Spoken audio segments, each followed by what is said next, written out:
What's up, YouTubers? So before we get started with this video, on First Take, they're going to be talking about how Brett Favre has been accused of stealing welfare money. So let's see what they have to say about that.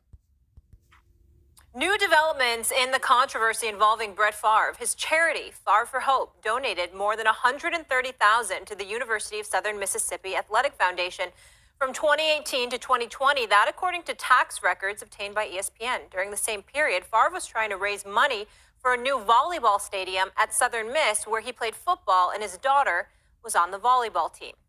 Favre for Hope, whose mission statement says it provides support for disadvantaged and disabled children and breast cancer patients, receives public donations. This comes after it was reported Saturday that Favre continued to press Mississippi state officials for help in paying for the new volleyball facility months after being told by then Governor Phil Bryant that the misuse of more than $5 million in state welfare funds could be illegal, according to text messages in a court filing. Also, Favre's Sirius XM and ESPN Milwaukee radio appearances have been put on hold as news of his involvement in this matter continues to emerge. Favre has not been criminally charged, and his attorney has denied that Favre knew of the use of these welfare funds. Okay, a lot to unpack here, Steve. Yeah, so this is a problem. I'm trying to figure out why Deshaun Watson has been blasted all over the media and demonized when he's never been convicted, never arrested. I'm trying to figure out why recently in the NBA, there's a situation with mutual encounters. That person has been blasted all over the media when all parties have been accounted for. But here you have Brett Favre stealing from the poorest of the poor, and we barely hear anything about it. What do you call that? What do you call that? Now, how do you feel about the Brett Favre situation now? It smells, and it looks very, very bad for Brett Favre. The fact of the matter is that you have a former governor, a now former governor, who was telling him that what we're doing here may be illegal. And according to the allegations, Favre pushed forward anyway.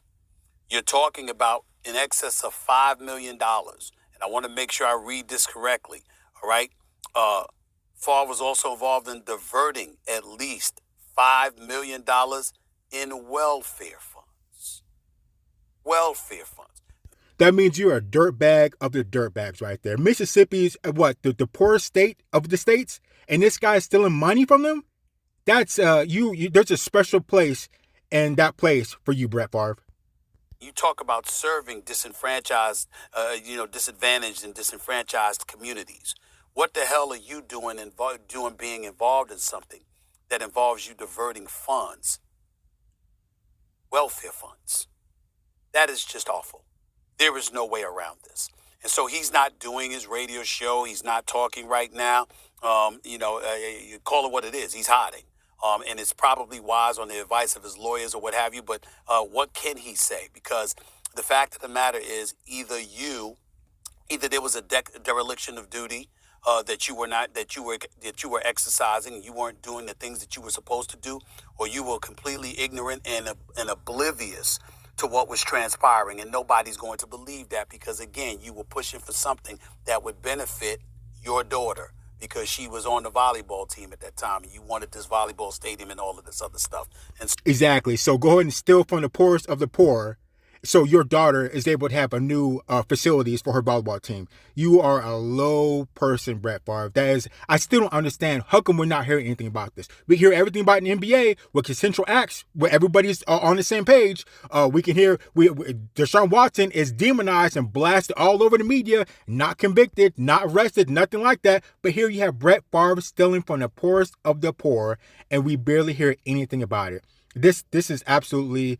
if Brett Favre doesn't get some time for this, then I don't know what to say. This is out of control. So it's something that we have to talk about. It's something that shouldn't be avoided, especially when we just finished having conversations about consensual relationships that's none of anybody's damn business that was going on in the NBA. Here you got a guy that was obviously a star and a Hall of Famer in the National Football League, and you're involved in some scandal like this. This is very, very bad. He does not get a pass on it.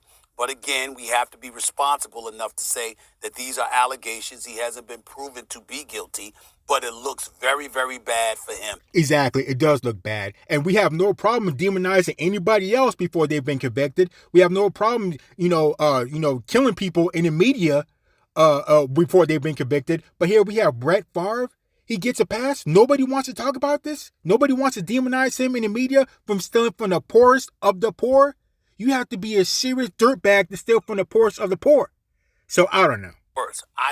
I was listening to my man Joe Madison on the Black Eagle, Urban View Radio, Sirius XM, Channel 126 this morning for a little bit. And every caller calling up there wanted to talk about Brett Favre and how Brett Favre's name should be removed from the Hall of Fame. I don't know if that's the case, but I know this much. If he is found to be guilty of these allegations that have been levied against him, when you're taking from the poor, the desolate, and the disenfranchised for your own selfish purposes, the hell with the Hall of Fame stuff. He should be in jail. Okay, I'll confirm like that. He should be in jail, but I don't know about taking away his Hall of Fame thing, because that what he did on the field has nothing to do with what he's doing now. So I think we should just stay away from what he did on the field and just take care of whatever he's done after his career, which means he should probably get jail time if he's convicted. If that is found to be true. And I say if,